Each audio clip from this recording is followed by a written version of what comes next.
Hey everybody, this is Flavio Romeo, and on this episode of the Towncast, we had the opportunity of talking to Matthew Kresch, who's a resident here in Hawthorne, was born and raised in Hawthorne, New Jersey.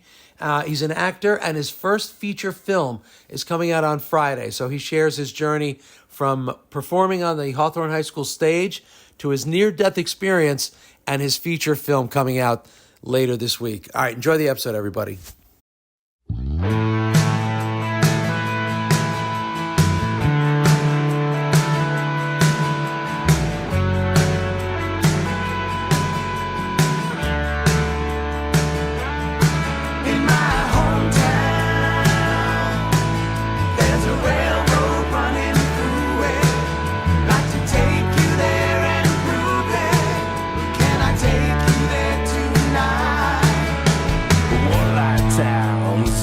All right, everybody, so here we are. We're at 1086 Cigars in Hawthorne, New Jersey. If you guys don't know where this place is, it's pretty outstanding. It's right on Golfer Road in Hawthorne, New Jersey, and they've got, it's a membership. They've got a whole walk-in humidor with every cigar you can imagine. But on the club side, on the lounge side, you become a member, get a membership. They have lockers. You could bring your own liquor, your own drinks, and then you come, you hang out. They have a lot of TVs, it's sports and all that. But that's not why we're... Oh, they also have golf. Did you know that? Oh, yes. They have a big... I saw that. Yeah, yes. they have a virtual big indoor... golf. Yeah, virtual golf. You can play any course in the world. But that's not why we're here. We're here because we're talking to Matthew Kresch, Hawthorne born and raised, right? Yes, sir. Thank you so much. I know this was short notice. I called him up. I reached out to him on Instagram, and he responded right away, and that was about an hour and a half ago. So here we are. Here we are, and we're smoking cigars. Cheers. So Matthew Kresch, he's an actor, he's a filmmaker, right? More an actor.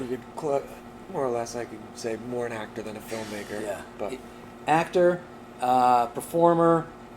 Stunt performer. Are you? Yeah. Are you a stunt performer? I was the stunt coordinator, safety coordinator, overseer, and I performed all of my stunts in the film. Really? And many of other projects I've been in, at least recently, I got in because I'm doing stunts in the... We had a professional stuntman on our podcast. Oh, yeah? Tim Gallen in Glen Rock. Okay. Yeah, you have to scroll down on... I'm not jumping out of buildings or getting hit by cars. But I don't think he... Although he may have jumped out of buildings. I know he's gotten hit by cars. Not that level, but throwing myself around like a zombie, kind of getting my brain splattered, getting tossed into things. Squibs blowing up. A lot of squibs. Yeah, I love that stuff. I like designing fights, choreographing fight scenes. Oh, really? With swords and shields, hand-to-hand combat. I like to have a little bit more of my own personal signature on it because I'm a wrestler, boxer. I coach boxing over at MK Muay Thai in Fair Lawn. No kidding. And I wrestled for Hawthorne High all 4 years while I was there. My name's up there. Did you know Ethan Ramos? Oh, yeah. He was a freshman my senior year. I pinned him one time in practice. We had him on. We had him on just before we went to the Olympics. And he's awesome. Yeah, but it's a rough loss. But he was wrestling Greco-Roman, or it's different. He grew up as a not freestyle wrestler. He grew up doing folk western style wrestling here, and it's different than what they do in the Olympics.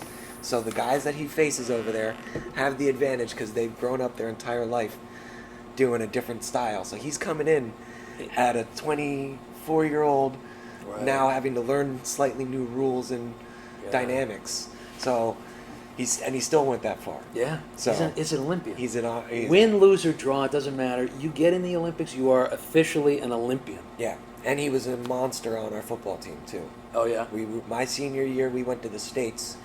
And I remember that. Everybody was a senior on our defense, except for him. He was the only freshman, and he plays nose guard.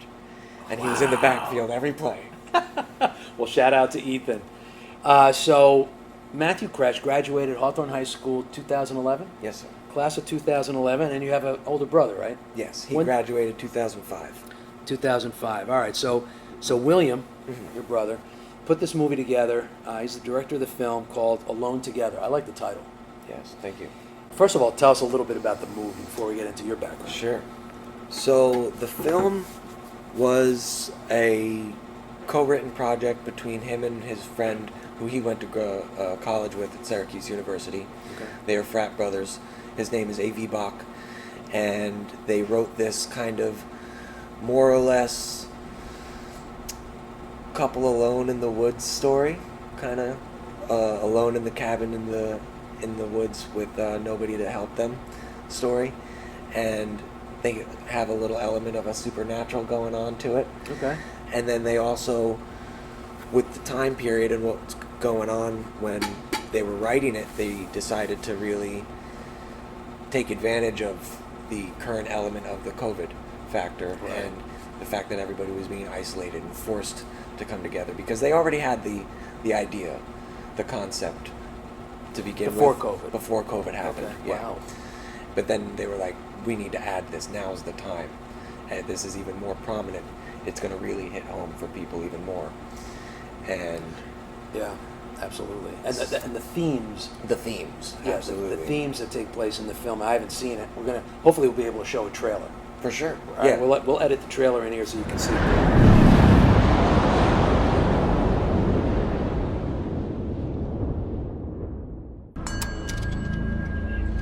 Are you sure you're gonna be okay there? Just the two of you? London got 5 hours warning. Do you really want to be trapped here in ground zero? You have to trust me. All we need is some time alone. Together.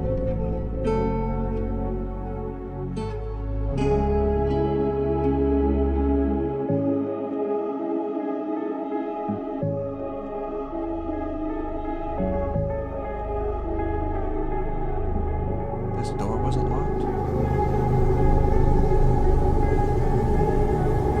What is this place?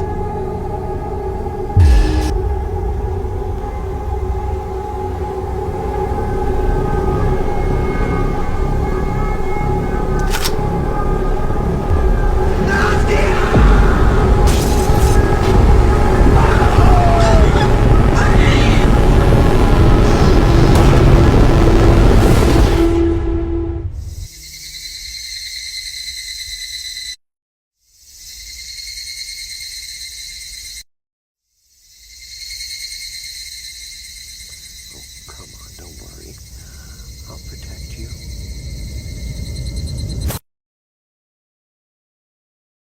You could What sum it up genre to would you that. put it in? It's a psychological thriller. Okay. I wouldn't classify it as a true horror movie. It might come across as one might think it's a monster movie, but in the end you realize that although there may be a monster, the real monsters are us. We are the monsters.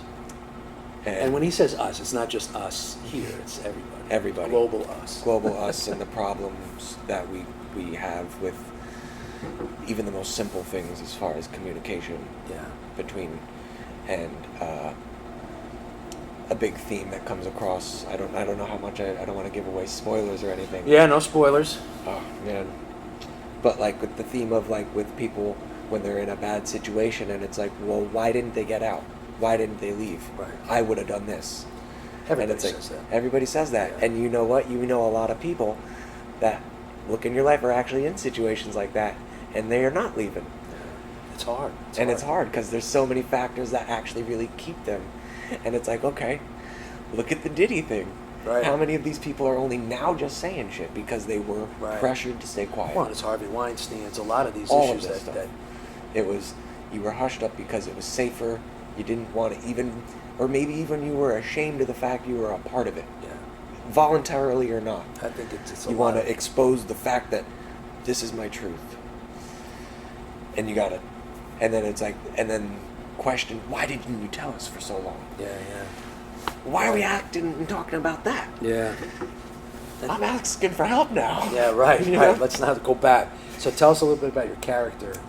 in So, the- yeah, as much as it might seem, there's two characters. It's a very small story, just myself and one other actor, Deanna Wright, another fellow grad from grad school where I went to, and although it might look like, of course, she's the antagonist and the protagonist and I'm the antagonist. There's a bit of victim on my side as a character, a victim of It's never- circumstance it's never- that creates him. It's never cut and dry. Yes, he's not such a very, like, what I appreciate this script and with this character is he's not just cut dry evil, painted black, you know, some inherent, unbeknownst reason for, you know, just always going after it relentlessly. There is actually like a deep-rooted cause, and it's understandable, and it also puts the mirror on you again, where you're like, ah, damn, I gotta feel for this guy now. Right. Yeah, and sometimes, you know, you don't want to feel any empathy for the bad guy. Yes. But, you know, truth is that more often than not, there is a deeper reason why people do things they do. And then there's always that line that eventually when they cross, Yeah. where you have to decide that regardless of what you did, or what happened, regardless of what was What you done went to you, through, it doesn't change the fact that, or give you the right to do. Yeah. So Yes. clearly, this is a comedy. Yes. So Alone If you're into dark humor. Yeah, you know? Alone Together comes out October 11th. Comes out this Friday, and it's going to come out on Amazon, Tubi, and Fandango. Yes, sir. All right, so you know me. I'm big on supporting our local people, our local businesses. This is a Hawthorne born and bred guy. Make sure when the movie comes out, you check it out on Amazon, you check it out on Tubi, you check it out on Fandango. Just check it out. The more views they get, the more support they get, the better it is for your future endeavors, right? Yes, sir. So, Thank you. and that's the way to help. If you can't give him a part in your next film, right? Least you could do is watch his film. So let's go back. You graduated high school in 2011. Did you always when did you get the acting bug? Oh, man. It's funny because since I was a 6-year-old, I can remember telling my mom, I want to be a reenactor. A reenactor? Because they used to take me to the live action, like Civil War? Civil War. Really? Or like Williamsburg, How living cool. action villages yeah. where people were just in character all day. And I was like, I want to do that. I want to wear a costume. Like Ren Fair? Yes. Oh, Ren Fair is my favorite. I'm going this weekend. Are you? Oh, yeah. Oh, that's I go every awesome. year. You should see my getup. You would think when I go, people think I'm part of the story. Oh, that's great. That's great. It's just like I love being able to go to other time periods, other worlds, and You wanted to be a transported. reenactor. A reenactor. At the age of 6. I didn't know that they were all volunteer. Right. They didn't get paid. You want to do that for a living. But like going to see, I remember they had right here at Gotham Park, they did a little battle with probably 30 guys, but to a kid's mind it was a huge massive. battle. And I was like, oh my God, to do that, to organize that, to have the clothes and be in the uniform, because I'd seen all the movies growing up, so I was like, and they're doing it for real, so I just imagined if you do that, that's then the next stepping stone. Right. And then also, luckily, I grew up in a household where my dad was the athlete, the sports guy, but my mom was the musical theater nerd. So nice. she grew up doing musical theater at Fair Lawn and with the Radburn Players, and still to this day she does lots of community shows and stuff. That's great. And and my older sister did a lot of ballet and dance and stuff, so we'd seen recitals and stages and plays and You stuff. grew up in it. I grew up a little it's around kinda it. natural. And then when I had said that I kind of wanted to get involved with it, it wasn't too crazy. Right, it wasn't a stretch. It was just, okay, here. Yeah. So I went and I started getting involved. My first show ever was in 1992 inside my mother's belly in Fairlawn in Godspell. She was 9 months or 8 months pregnant Really? with me. With you? Yeah, there's Doing videos. Godspell? Yep. That is And then awesome. in 2000 and If you have a picture of that, I could find it. Yeah. We'll put it Sure. right up here so you can see. I'll find it. And then in 2007, my freshman year of high school, my first musical live stage production was Godspell at Onstage in Ramsey. Really? You were destined. Just crazy. Wow. And then Your from there first on, production. yeah, first one. That's and then I very went and cool. I did all the shows for the most part at Hawthorne High while I was there. My Fair Lady, Sound of Music, Willy Wonka, I played Willy, Sky Masterson in Guys and Dolls, and then my senior year we did Oklahoma. And you had someone else that was in Willy Wonka. Yes, Dustin Scully. Dustin Scully, another Hawthorne High School Hawthorne graduate grad. and professional puppeteer. He's an awesome kid, man. Who's right now, he was doing Singfeld. Yes. Yeah. So Good for shout him. out to Good for him. Dustin and Singfeld. So, it's people coming out of Hawthorne High School. For sure, yeah. Were there any particular teachers or directors that were a big influence on you that Absolutely. inspired you? Yeah, my freshman year at Hawthorne High, Mrs. Hackett, I don't think she's there anymore. Mrs. Hackett. She directed all the shows, and she really built up that program there, because when I got there, it wasn't that big, and she was just like, everybody, like, she wasn't going to turn you down. Right. If you auditioned, if you didn't get a part as a lead, you were in the ensemble. Right. If you weren't in the ensemble, you were in the crew. She just wanted involvement. Yeah, and that's how great. That's the way it should high be. school environment theater should be. But it was her improv class that I took. It was like a, what do you call it? Speech, giving speeches in public kind of thing. Oh, okay. Public speaking. Public speaking. It was a public speaking Which class. still is the number one, the number one fear that people have. More so than death or taxes or anything. For sure. The number one fear is still public speaking. Absolutely. I believe because I teach karate to little kids, and they do the karate, but then to make them do their intro at the first where they say, "Hi, my name is, I'm going to do this," they can't do it. Yeah, it's tough. So we have an improv exercise that we do when we work with kids. Yeah. To get them to everybody to come out of themselves and stand and be confident with that. Yeah. So it was that first class that I took with her where I met her, and was just kind of blown away by her energy and her lovingness and like bombasticness, because she was up on in front of class performing for us all the time. She wasn't teaching. She was teaching, but she wasn't just teaching. It was like teaching through playing. Yeah. She was bringing us on daily trips to the theater to try exercises. Oh, that's cool. So she was putting us in the environment and really. So you caught it. Out caught of the box. bug. Yes, I caught the bug early. I was like, okay, I see. So I want to do movies, though. I want to do film and like hardcore, nitty gritty war movies, Character and work. Martin Scorsese type, Tarantino type movies. How do I get to that? And they're like, well, we can't do that here in high school. Right. We only do it in musical theaters. It's like, all right, well, I guess I'll do this until I can get to that, because I guess this is the stepping stone to do it in college. Yeah. So where did you go to college? Penn State University. Okay. I went to Penn State Altoona for the first year, 2 years. It's like a 2+2 program. Penn State has like one of the biggest satellite programs in any of the colleges in the country. They have, I think, Places everywhere. maybe 20 different campuses. Wow. I could be wrong in that number. Quote me. I don't care. Fact checkers. They're Go Googling as we speak. There's a lot. I went to Altoona, which is like the second biggest and the closest to University Park. Okay. Strategic, so I could go to the games. And then, but also because after 2 years, you're able to then go into the main program, because you've proved that you can handle. Yeah. But then after I got to the main program at main campus and I was there, and I took some acting classes there, I was like, the teacher who I started working with at Altoona, Robin Reese, who I felt a very close kinship to and was very eccentric and extreme in the way she taught, I felt she was the better path for me and was going to get me to where I wanted to go as an actor. Nothing against Penn State main campus's acting program. I think it was just a personal me and feel her a connection. Yeah. That's it was important. very similar to the Whiplash movie, if you've seen that. Oh yeah. She wasn't that crazy, but similar. She make you act at all hours of the night. Yeah.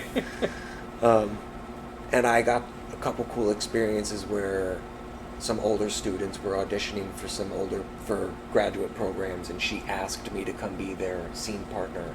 Oh wow. So I got to do some nice. extra work that was totally not curricular, and I had to give a lot of time to help That's this great. person get into a grad program, and it had nothing for me. Wow, but other that than tells you how much she thought of you. the training, and to trust for me to you do it for her. Yeah, absolutely. That's great. And then also making me see that, I was then like, okay, that's then the next step, grad school. Oh, And so I- you did go to grad school. I did go to grad school. Tell me about that. And I Where'd you kind of go? wanted to fight doing that, but she was like, you need to go. You should do your 10,000 hours and get your full training. take the time. Don't just jump out of college and expect to go running fresh-faced into the city. Yeah. That's what everybody tries. Doing classes and improv groups and all that are great, but having that full resume beforehand is super important. And, So where'd you go to grad school? I went to FSU, Florida State University, and they have a graduate program that's down in Sarasota rather than in Tallahassee, where it's partnered with the Oslo Rep program. Oh, nice. And the Oslo Rep is pretty much a Lort B theater. And if That's you're not great. familiar with the categories, Yeah, but it's like a step below Broadway. Exactly. Yeah, it's 740 people in the audience. Yeah. 3 tiers, and the Oslo is actually a historic theater. The Oslo, a little fun fact on that: the Oslo Rep was literally back in the 20s. The Ringling Brothers, when they retired from their fame, bought this big area mansion in Sarasota and made this little crazy eccentric cult for them and their circus folk to live on. And then on top of that, they wanted to have a stage to perform on. So in their travels around the globe, they saw the theater in Oslo, Italy that they really liked, and they literally cut it out, shipped it over to the U.S. Seriously? And it's there, and it was performed on. It's not the one they perform on now anymore because it's a historic piece, so it's in a museum right next to the theater that's there. But the actual Oslo Rep is there with these 2 theaters there, and So that's where we performed. So you're getting your master's degree, and obviously if they have a theater as associate, did you guys perform there? Yes, there's actually 3 theaters, because for your first 2 years while you're there, you're in an intensive conservatory program learning.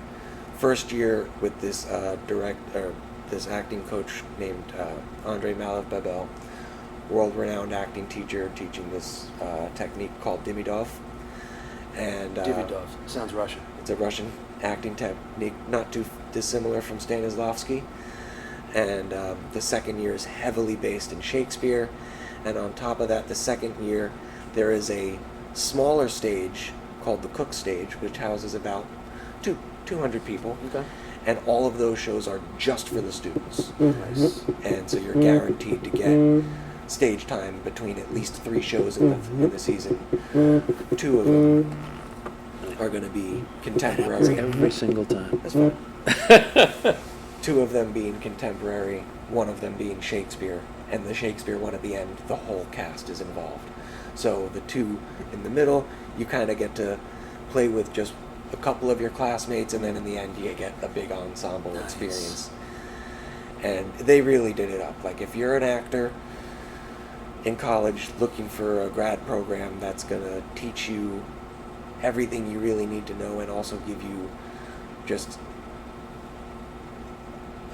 the most nourishing environment to train, it's there. The program, it's a full ride. They even send you across seas to London to work with world-renowned theater teachers and professors. Is there an audition process to get into the... Yes. You can audition directly for the program, or I got in through the IRTAs, which are the Union Regional Theater Association, Union Regional Theater auditions, which are just pretty much like open cattle call auditions.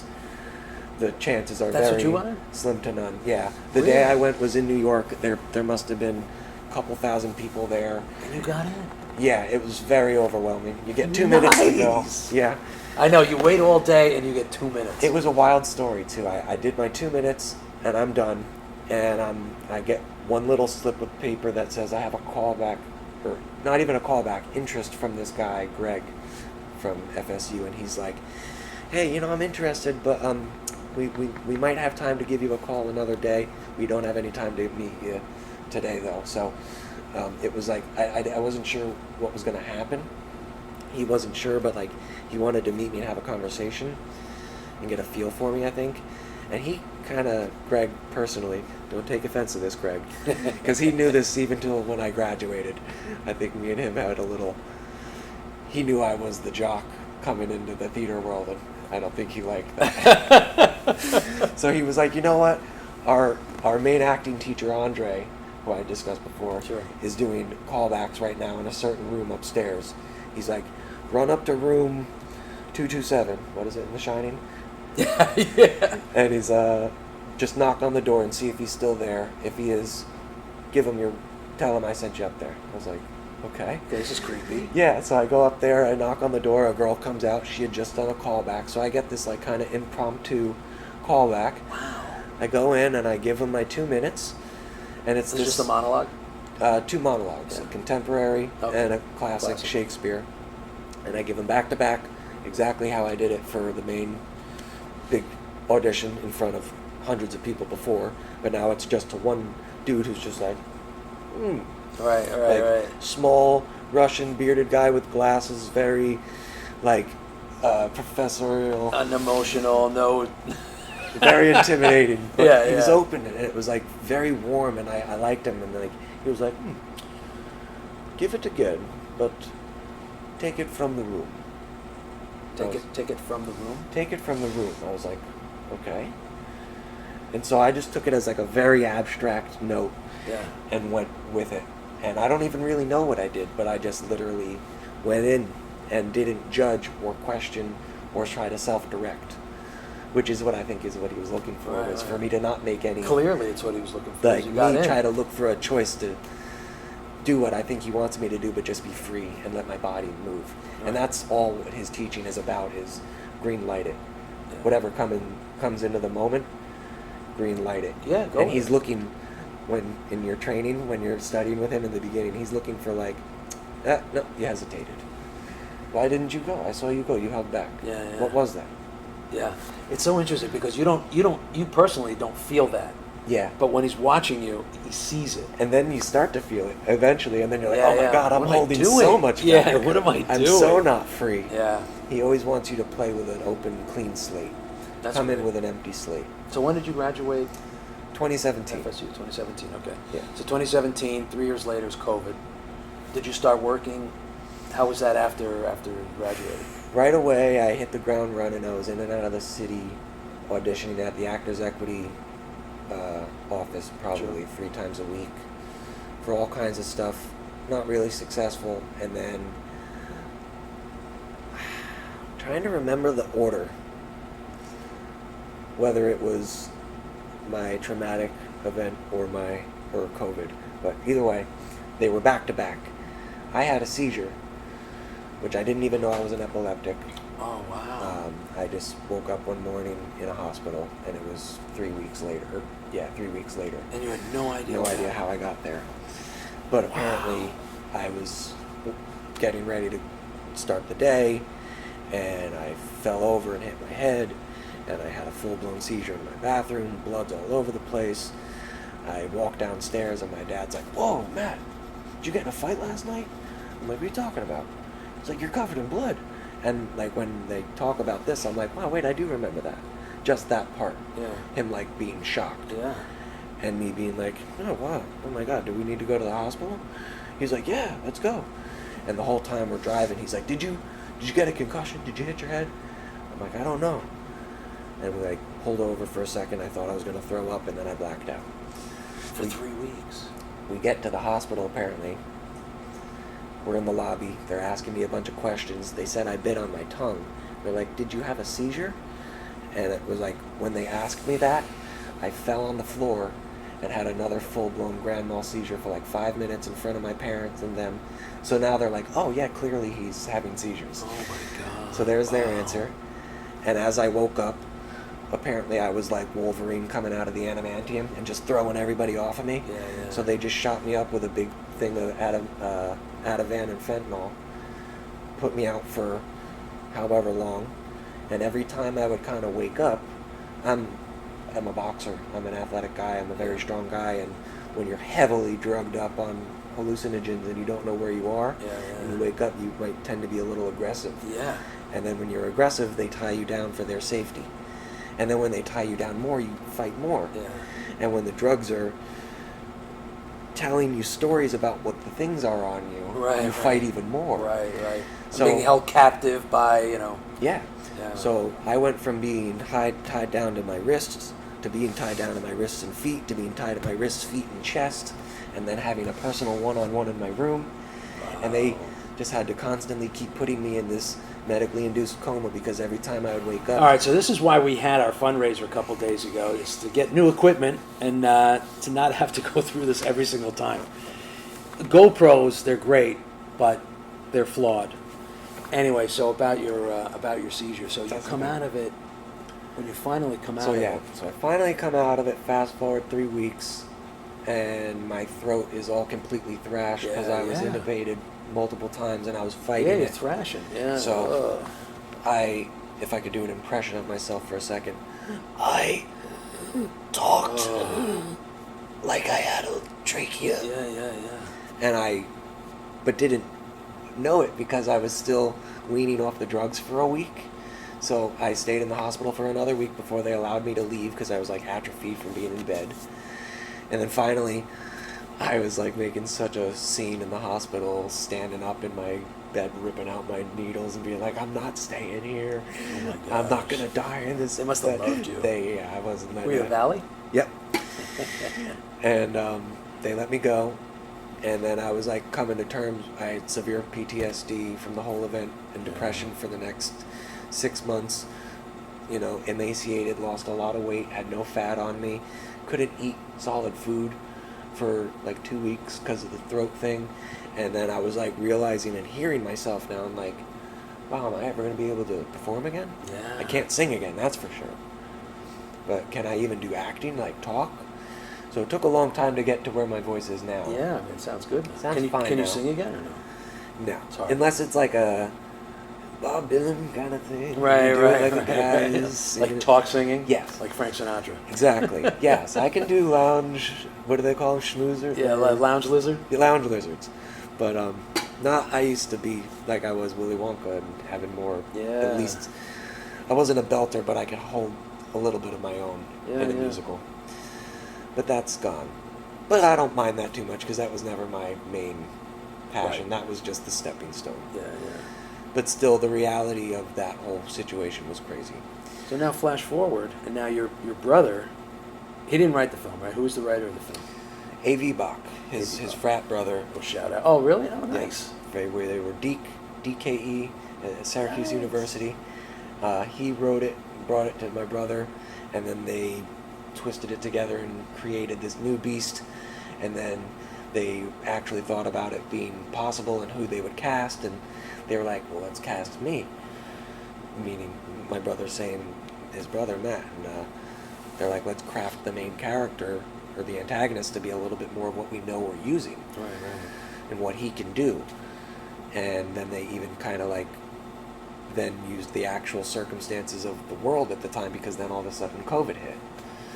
So, that was like you were saying, after school what happened was I was in and out of the city and then Then you had the your seizure and then right after COVID. seizure, COVID hit.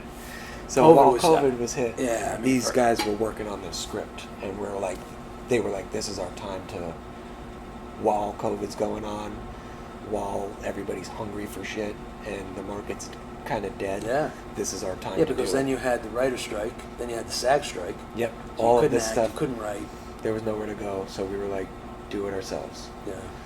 Well, and a lot of people I talked to, you guys know this, a lot of people I talked to, that's what they said. We had interviewed a guy from BB Props in Little Falls. They do props for films and television and theater. They do almost every Broadway show. They do the props for them in Little Falls. And he was saying the same thing. He said, you have to make it happen for yourself. You sit back and wait. You know, especially as an actor, you know, even when you get an agent or you get a manager and you sit back and you're waiting for all the phone calls, they're not coming. Never. I was to make it happen yourself. Yep. You know, and eventually someone will catch on and says, "Oh, I like what you're doing." You know, so The go-getter. yeah, you just The squeaky wheel. make stuff happen. Make stuff happen. Do it yourself Uh-huh. because no one's going to give you a handout. It's very rare that, you know, you're walking across the street and someone says, "I want him in my film." Mhm. Not going to happen. Yeah, they're not hunting the web for you. Yeah, right, exactly. Even though you really wish that, and you're like, man, my reel looks great. Doesn't matter. Why aren't they watching it? Yeah. Because you didn't send it to them or whatever it is. They don't know who you are when you sent it to them. They're like, what the fuck is this? So where did you guys shoot it? What So location? this was the whole crazy intricacy of actually making it happen, was the connecting the dots of it all. Another Hawthorne-raised boy, Christian Fiorina. Okay. God rest his soul. Oh, he passed? He died of an overdose last year. Heartbreaking. But he lives on in this film forever. He was a huge integral linchpin in part to making this a possibility and happening. Not only was it my relationship with him that I think really sealed the deal in making this happen, but he was there. He was involved with it on set and doing things like his blood is literally in the film. Yeah. Wow. So that's great that he has that. Yeah. Me and him played recreational baseball together here in Hawthorne. We've been to Hawthorne High together. His dad owns a bottling factory out in Scranton. And then after high school, he went out and started working with his father, kind of more or less co-partnered and joint ran the business while his dad was doing most of all the behind-the-scenes, bigger company stuff. Christian was doing everything from working on the line to maintenance to forklift stuff to if something broke down, he's learning from the main mechanic how to fix things, because if the conveyor belts are broken, the whole thing's out of line, and it's like we're on a time date. So he understands the pressure of like running a business in a company, in a factory, and a machine. And he knows all of because of that, he just had this, like, for a young kid, he was 2 years younger than me, he had this vast knowledge of tools and skills, like whether it was landscaping and or mechanics or welding, all of this stuff, automotives. He was big in quads and dirt biking, grew up with that. So now, was he in the film itself? He wasn't in the film. And he was crew. It was background. Yeah. His father, I started working sometimes over the summer with them at the factory, and became really close with him and his father and stuff. And through that, my relationship with them became pretty much like we were family friends. Nice. And I would go to their Vermont house, which was like a beautiful place. Was that where you filmed it? You filmed in Vermont? Yes. Nice. And it was this awesome ski lodge where we would go, and they've had it in their family since the 80s. Like, his dad bought it with a bunch of his friends in the college days, and they've made it amazing over the years. And I was like, Will, I know where we can film this movie. That's awesome. If he will allow us to. And we went up and checked it out, but first we had to get Mr. Fiorina's approval. So Mr. Fiorina had to be like, who the hell's your brother? Why am I going to trust Will? And all this stuff. And what are we making, a movie in my house? And a whole lot of convincing. So, and it's like, how much budget do you have for this film? Because he's a business guy. He's not just going to come and let you film some bullshit in his house on your camera. So he wanted to really know the ins and outs of it. And is it going to be like, what are we doing here? So Will pretty much round up together $60,000 between himself and frat brothers, friends, colleagues. He was able to beg, borrow, and steal that. And then Mr. Fiorina read the script and spoke with my brother a bunch of times, and my brother pitched the whole idea to him, and then based on my relationship with Mr. Fiorina and Christian, he was like, because of you and my son, and I want that relationship to flourish and your careers to flourish, and I want this to be something big. That's awesome. I'm going to back your brother, and I'm going to go halves in on with him. Wow. So he matched us with the contract, and he helped create the contract later, and he's been a part of it all the way up until now still. And then we didn't film in the house, but we used his house for housing of the crew. Right. Because then when we went up to the house, we were like, this is way too pretty to film our movie in. This isn't a creepy cabin. It's a perfect area. But you found one. But you we found a found creepy cabin. So, luckily enough, down the street, a walks block, you know, we were driving equipment to and from because we had a lot of stuff with us. Yeah. But in between, you could walk it. It was a 5-minute walk to the other house where So we the were actors shooting. don't have to worry about dragging all that stuff. Exactly. You got crew for that. So in between takes, and when I was done shooting at night, when I wanted to creep the shit out of myself and get more into character, I'd walk through the woods at night all alone freak myself out, That's great. run my lines, and get ready for the next day. But yeah, we then, my brother was able to Airbnb that cabin that we shot in, and some of the people did stay in the cabin because we had a bunch of people. We couldn't fit all of us in the one house, and we had a crew of about, I want to say 13 or 14 people. Wow, that's just a big core. production. At its height, one weekend we had, I want to say, 19 or 20 people. Did you have the chairs with your names on the back? No, you didn't have that. None of that. There was a day though. There was a scene when we had a couple extras that we needed for a shot, and they were there just for 1 or 2 days, and other than that, it was just the 13 of us, and so Mr. Fiorina gave us the house to stay in.